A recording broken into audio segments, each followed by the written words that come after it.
Привет. Честно говоря, с компанией KZ у меня отношения не сложились. Сначала были KZ-1. Вроде нормальные наушники, но мне попался брак. Один наушник не работал. Потом были KZ-E10. Пятидрайверные наушники с очень цокающими высокими. Поэтому до последнего момента KZ-S1 я обходил стороной, но в итоге сломался. Получилось ли у компании KZ провести работу над ошибками или нет, мы сейчас и проверим. Так что присаживайтесь поудобнее. Мы начинаем. 2010 год. Компания молодых ребят организовывается и начинает продавать на китайской платформе Taobao проводные наушники собственного производства, но пока еще без имени. Только к 2013 году они придумали себе название Knowledge Zenith, которую сейчас все величают просто как KZ. По-русски можно перевести как «Зенит знаний», нескромно. К 2015 году наушники начинают продаваться уже на всех платформах AliExpress, Amazon, и к 2019 году KZ приходит на рынок беспроводных наушников. KZ-S1 — это уже третья попытка сделать достойный продукт за небольшие деньги. Есть, кстати, две версии: попроще, они белого и черного цвета, и побогаче, в зеленом и сером исполнении. Попроще имеют приставку D и имеют только один динамический драйвер. Побогаче идут без приставки, и у них драйвер 2, арматурный и динамический. Но есть еще одно различие. Но об этом чуть позже. В угоду экономии поставляется все в простенькой коробке с проводом для зарядки Type-C и сменными амбушюрами. Амбушюры по качеству нормальные, эластичные, в ушах держатся нормально, но бывает и лучше. Кейс из матового пластика показался большеват, особенно с учетом того, что внутри прячется крохотный аккумулятор всего на 300 мАч.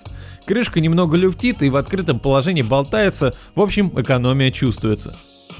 Открыв крышку, можно увидеть кнопку, нажав на которую чуть выше загорается индикатор или зеленым, если кейс заряжен, или красным, если кейс разряжен. Наушники сделаны из глянцевого пластика, по размеру, конечно, крупнее, чем AirDots, но в целом не огромные, в ушах сидят нормально. Золотистый звуковод, прикрытый сеточкой, достаточно длинный, поэтому тест на шапку скорее не пройдет. Если обычно с крупными наушниками сам корпус наушников давит на уши и становится некомфортно из-за этого, здесь именно звуковод давит в ухо. Вообще тактильно наушники сделаны приятно. Индикаторы во время работы не горят, и их видно только во время сопряжения или во время подзарядки. На внешней стороне под логотипом KZ скрывается сенсорная панель, которая по одинарному касанию включает плей-паузу, по двойному налево или правый следующий или предыдущий трек. А теперь еще одно отличие моделей. Только на гибридной версии есть игровой режим, который можно включить тройным касанием. При этом в YouTube задержки, можно сказать, и так нет, независимо от включенного режима. А вот в играх разница уже есть. С включенным режимом уже кое-как в шутеры можно поиграть. Не так, конечно, как на проводных, но тем не менее. С выключенным режимом задержка уже стандартная для ТВ-наушников. Конкретно у этой модели случайных касаний у меня особо и не было, так что за сенсорное управление можно поставить плюс. А вот за автономность похвалить их уже не получится. В каждом наушнике установлен аккумулятор на 40 мАч, и на максимальной громкости наушники проработали 3 часа 10 минут. Запас по громкости тут приличный, и на комфортной громкости скорее всего выйдет в районе 4 часов, что не рекорд, но это такой средний показатель. В настройках Bluetooth наушники подключаются одним устройством, но каждый наушник по отдельности тоже работает. Ничего дополнительно делать для этого не нужно. Из минусов, когда заряд опускается до 20%, наушники начинают просто каждые 30-40 секунд говорить тебе, что друг, battery low, подзаряди нас, и это немного раздражает. Ну а теперь микрофоны. Проверяем работу микрофонов. KZ-S1, тихопространство, незаведенная машина.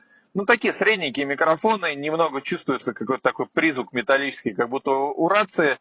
Так в целом сойдет. Проверяем работу микрофонов. KZ-S1 в машине, печка 3 деления из 4, музыка на фоне на девятке. Не сказал бы, что тут есть шумоподавление. Приходится говорить громче, получается такая какофония звуков. В общем, здесь не фонтан. Проверяем работу микрофонов. KZ-S1 на улице, дует небольшой ветер, мимо едут машины.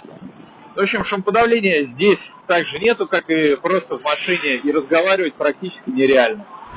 Ну что, на улице просто ужасно. Даже небольшой ветер создает ощущение урагана. В машине шумоподавление не работает, в тихих условиях слышно нормально, но само качество речи мне не очень нравится. В общем, 3.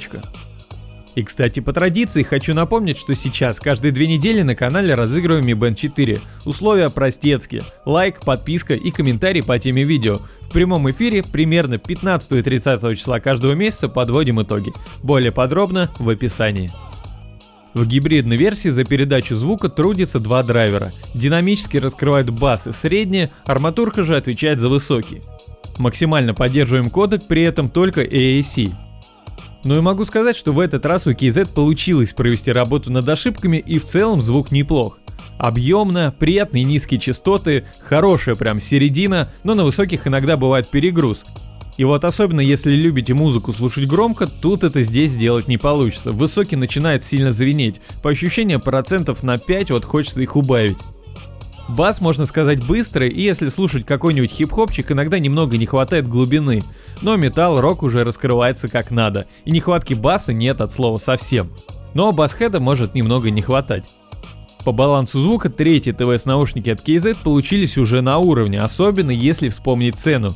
Без всяких купонов гибридная версия всего 24 бакса стоит. По подаче звука есть нечто схожее с TRN T200, но тут KZ звучат получше. И вот может Mi FO5 Pro, но до них KZ уже не дотягивает. Такой приятный звук, немного подкрутить высокий и будет хорошо. Ну и здесь еще можно вспомнить Syllable S101. В этой схватке KZ даже побеждает за счет чуть более объемного звука. В общем, KZ S1 подойдет для тех, кому не нужен вот этот перегруз по низам, как в Spunky Beat, а хочется просто сбалансированного звука. И для своей стоимости KZ S1 забрались достаточно высоко в общем рейтинге наушники, немного опередив Syllable S101 и встав чуть ниже Wizard TP1. Ну и как всегда, таблицу с рейтингом всех наушников на канале можно найти в описании. В общем, по мне нужно немного покрутить эквалайзером, чтобы убрать вот этот перегруз по высоким, но так получилось нормально. Может быть, чуть-чуть только драйва не хватает, а так звук хорош. Микрофоны не очень, игровой режим ни о чем, автономность, ну, вроде нормально. Но за 24 бакса сойдет. Пиши в комментарии, как тебе KZ S1, ну и если видео было полезным, поставь лайк и подпишись на канал. А на сегодня все. До встречи в следующих видео. Пока.